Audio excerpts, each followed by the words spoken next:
আমার গুরু আমার বোনদের জন্মদিন পালন করছে এবং আনন্দ করছে এবং সমস্ত মানুষের কাছে আমার বোনদের দোয়া চাচ্ছে। সেই দোয়াটা কি? বাড়ি গাড়ির দোয়া, সিরাতুল মুস্তাকিমে পৌঁছায়নের দোয়া।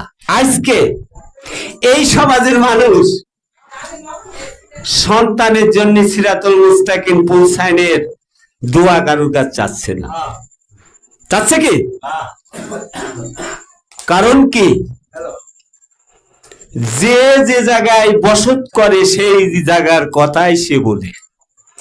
আমার গুরু কোরআন থেকে সিরাতুল মুস্তাকিমের পথ সমস্ত দেশের এবং এই গ্রামের মানুষের বেশি বেশি সিরাতুল মুস্তাকিমের পথটা দেখানোর জন্য জান প্রাণ দিয়ে চেষ্টা করছে না?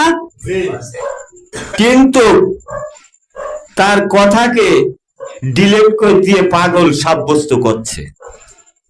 কারণ কি? এরা ধর্ম বিশ্বাস করে না, কোরআন বিশ্বাস করে না, নবী বিশ্বাস করে না, আল্লাহ বিশ্বাস করে না। যদি এরা যদি ধর্ম বিশ্বাস করত, কোরআন বিশ্বাস করত, রাসূল বিশ্বাস করত, নবী বিশ্বাস করত, তাহলে এই কোরআনের কথাটা তারা মেনে নিত। নিঃস্বার্থের পরে আমার গুরু, কারণ কি আমাদের এই উনার গ্রামের মানুষকে সবচাইতে বেশি ভালোবাসে না? কারণ উনি থাকে ঢাকায়। ঢাকায় যদি এই গ্রামের মানুষ একটা যদি বিবাদে পড়ে, উনি যদি শোনে তো কি করবে? দৌড়ে দৌড়ে যায় তার উদ্ধার করবে। কারণ যেহেতু তার জন্ম এই গ্রামে, এই গ্রামের মানুষ প্রত্যেকেরই ভালোবাসে। আমার গুরু জান প্রাণ দিয়ে এই গ্রামের মানুষের ভালোবাসে, কিন্তু এরা এই কথাগুলো মানতে চাচ্ছে না। কারণ কি? কোরআনের পর তাদের বিশ্বাস নেই, আল্লাহর পর তাদের বিশ্বাস নেই, নবীর পথে তাদের বিশ্বাস নেই, রাসূলের পরে বিশ্বাস নেই। কিন্তু তাদের কাছে বলেন তারা সব বিশ্বাস করে। কথা ঠিক আছে, কোরআনে যে বললো রাসূলের আনুগত্য করো, আল্লাহু পাক, তুমি যে রাসূল বিশ্বাস করলে তার প্রমাণ হচ্ছে আনুগত্য করা। তোমার রাসূলটা কে? কার আনুগত্য করছেন? হযরত মুহাম্মদ সাল্লাল্লাহু আলাইহি সাল্লাম যদি আপনার রাসূল হয়, আপনি তো তার আনুগত্য করতে পারছেন না। আমরা পাচ্ছি আমার গুরুকে, আমরা রাসূল বিশ্বাস করেছি কিভাবে? কোরআন মাফিক। যারা রাসূল বিশ্বাস করে তারা বেহেশতে পাবে কিভাবে? আনুগত্যের মাধ্যম দিয়ে। দেখেন আপনি 5 ওয়াক্ত নামাজ, রোজা ইত্যাদি ইত্যাদি ধর্ম করছেন, আপনারও সব কর্মগুলা সব পয়সা নষ্ট হয়ে যাচ্ছে। কারণ কি রে? কি কারণে? আপনি যে রাসূলের আনুগত্য করেন না। যারা রাসূলের আনুগত্য করে তাদের কর্মফল নষ্ট হবে না।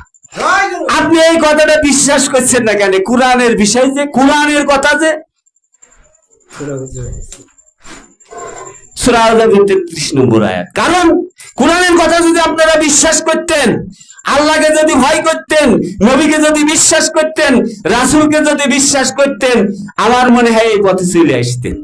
তাই আমার গুরু দীর্ঘদিন আগে একটা কথা বলেছিল, আপনারা দেখেন যত ইবাদত বন্দেগী করছেন, যেদিন থেকে হাসিবুল চিশতি কোরআন গবেষণা করে কথা ছেড়ে দিয়েছে কোরআনের থেকে, সেদিন দিয়ে আপনাদেরও কথা সব বাতিল। কারণ কি? এই 1400 বছর পরে সত্য প্রকাশ হয়েছে। কার মাধ্যমে? আল্লাহর মাধ্যমে। এই সত্যকে চাপা দিয়ে ময়লায় একদম ঢেকে ফেললো। সেই সত্য প্রকাশের জন্য 1400 বছর পরে আমার গুরু এই বাংলাদেশের বুকে জন্ম নিয়েছে কোরআন প্রকাশের জন্য। তোমার কাছে টাকা চাই না, বাড়ি চাই না, গাড়ি চাই না, তোমার ভালো কথা তুমি মাইনে নি করলে তোমারই উপকার হবে। তো যাই হোক, আমি আমার গুরুর সামনে বেশি কথা বলি রে, তো আবার ক্ষমা করে দেবেন।